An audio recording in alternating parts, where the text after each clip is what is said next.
Hello everyone, welcome to channel learn with ease. आज का topic है पार्टनरशिप फंडामेंटल्स का, जिसमें हम सॉल्व करेंगे question number 32 chapter 1 TS Grewal की बुक से। Class 12 accounts online sessions, online classes के लिए आप मुझे व्हाट्सएप कर सकते हो इस नंबर पर अपना नाम और क्लास।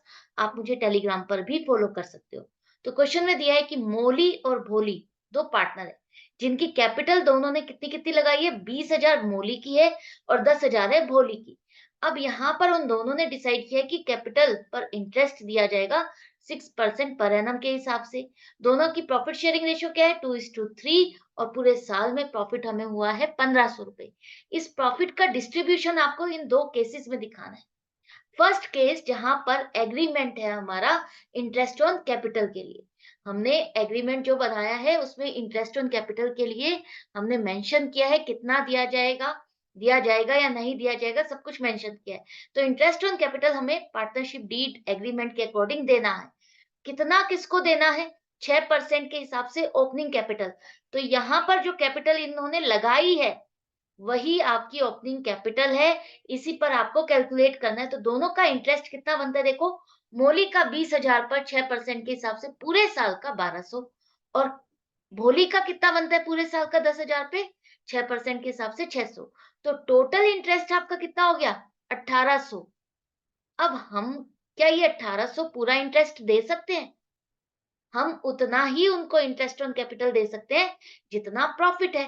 तो प्रॉफिट से ज्यादा तो हम दे ही नहीं सकते। हम जब प्रॉफिट होगा तभी इंटरेस्ट ऑन कैपिटल दे सकते हैं, और उतना ही दे सकते हैं जितना हमारे पास प्रॉफिट है। उससे ज्यादा हम उसको इंटरेस्ट ऑन कैपिटल नहीं दे सकते पार्टनर्स को। तो अब करें क्या? यहाँ इंटरेस्ट 1,800 बनता है, प्रॉफिट 1,500 है, तो इसका डिस्ट्रीब्यूशन कैसे होगा? क्या इसका डिस्ट्रीब्यूशन उनकी प्रॉफिट शेयरिंग रेशियो में होगा? नहीं, बिल्कुल नहीं। आप यहाँ पर एप्रोप्रिएशन डिस्ट्रीब्यूशन कैसे करोगे? आप उनका जितना, जिस पार्टनर का जितना शेयर बनता है इंटरेस्ट का, इन दोनों का इंटरेस्ट की जो अमाउंट है उसको रेशियो में कन्वर्ट करोगे।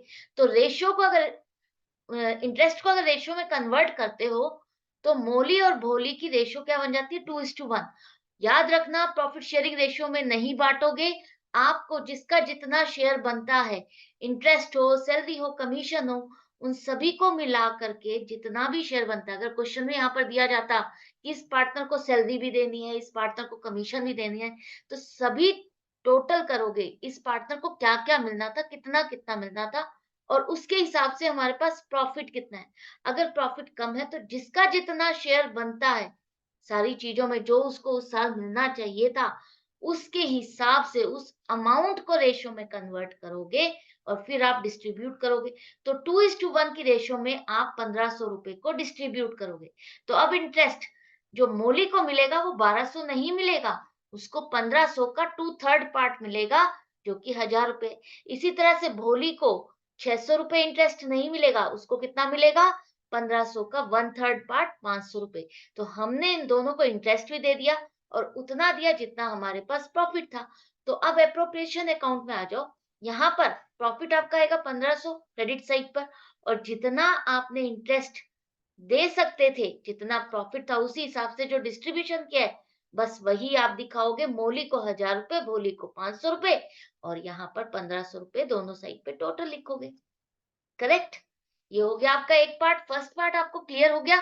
सेकंड पार्ट देखो, सेकंड पार्ट में क्या कह रहा है? इंटरेस्ट ऑन कैपिटल का एग्रीमेंट है, लेकिन अब यहाँ पर क्या कर रहा है? कह रहा है इज अ चार्ज।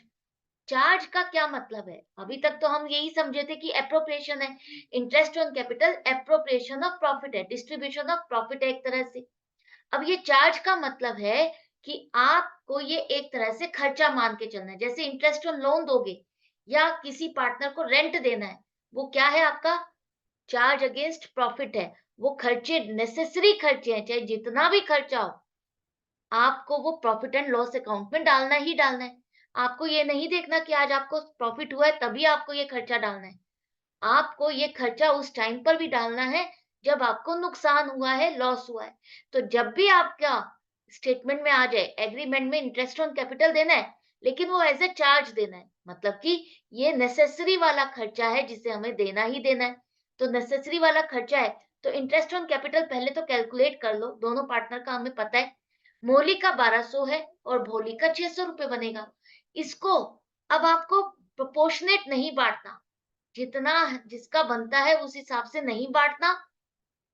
अब आपका जितना भी इंटरेस्ट बनता है, जिस पार्टनर का बनता है, उसको उतना पूरा इंटरेस्ट ऑन कैपिटल दिया जाएगा, चाहे आपके पास उतना प्रॉफिट हो या ना हो। तो अब यहाँ पर आ जाओ, प्रॉफिट एंड लॉस अकाउंट बनेगा, एप्रोप्रिएशन नहीं। इस केस में आपका प्रॉफिट एंड लॉस अकाउंट बनेगा। प्रॉफिट हमारा 1500 रुपए है। अब यहाँ पर इंटरेस्ट ऑन कैपिटल का जो खर्चा डलना है, वो आप डालोगे। बाकी सारे खर्चे डाल चुके हो, ये खर्चा रह गया डालना। इस खर्चे को डालो, जिसका जितना इंटरेस्ट बनता है वो इंटरेस्ट दिया। अब प्रॉफिट हमारा 1500 है, खर्चा 1800, मतलब कि 300 रुपए का लॉस आ रहा है। इस लॉस का क्या करोगे? क्या हम एप्रोप्रिएशन में ट्रांसफर करें? नहीं, इस लॉस को भी आप यही प्रॉफिट एंड लॉस अकाउंट से ही ट्रांसफर करोगे पार्टनर्स के कैपिटल अकाउंट में। पार्टनर्स के कैपिटल अकाउंट डेबिट होंगे। किस रेशियो में डिस्ट्रीब्यूशन होगा? 2:3। प्रॉफिट शेयरिंग रेशियो क्या है? 2:3। तो 300 रुपए को आप बांटोगे मौली और भोली में, तो 120 मौली के अकाउंट में और भोली के अकाउंट में 180 रुपए जाएंगे। टोटल लॉस आपने डाल दिया, खत्म हो गया ये अकाउंट, दोनों साइड का टोटल मैच कर गया। तो आई होप आपको अच्छे से समझ में आ गया एप्रोप्रिएशन और चार्ज का डिफरेंस क्या है। एप्रोप्रिएशन के केस में हमारा जितना प्रॉफिट है उतना ही हम बांट सकते हैं। तो जो इंटरेस्ट अगर आपका ज्यादा भी बनता है, तो आप उस इंटरेस्ट को प्रोपोर्शनेट करोगे, जिसका जितना शेयर बनता है, जिसका जितना इंटरेस्ट उस साल का बनता है, उसको रेशो में कन्वर्ट करोगे और प्रॉफिट को उस रेशो में डिस्ट्रीब्यूट करोगे। लेकिन चार्ज के केस में आपको कुछ भी रेशो में कन्वर्ट नहीं करना। आपको जिसका जितना इंटरेस्ट ऑन कैपिटल बनता है, पूरा का पूरा इंटरेस्ट ऑन कैपिटल डेफिनेट दोगे, और ये खर्चा आपका एप्रोप्रिएशन में नहीं डलेगा, प्रॉफिट एंड लॉस अकाउंट में डलेगा। अब आपके पास प्रॉफिट हो या ना हो, आपका लॉस कन्वर्ट हो गया है, तो लॉस भी आप यहीं से ही पार्टनर्स के अकाउंट में ट्रांसफर कर दोगे, एप्रोप्रिएशन नहीं बनाओगे। तो यहाँ पर ये क्वेश्चन कंप्लीट हो जाता है।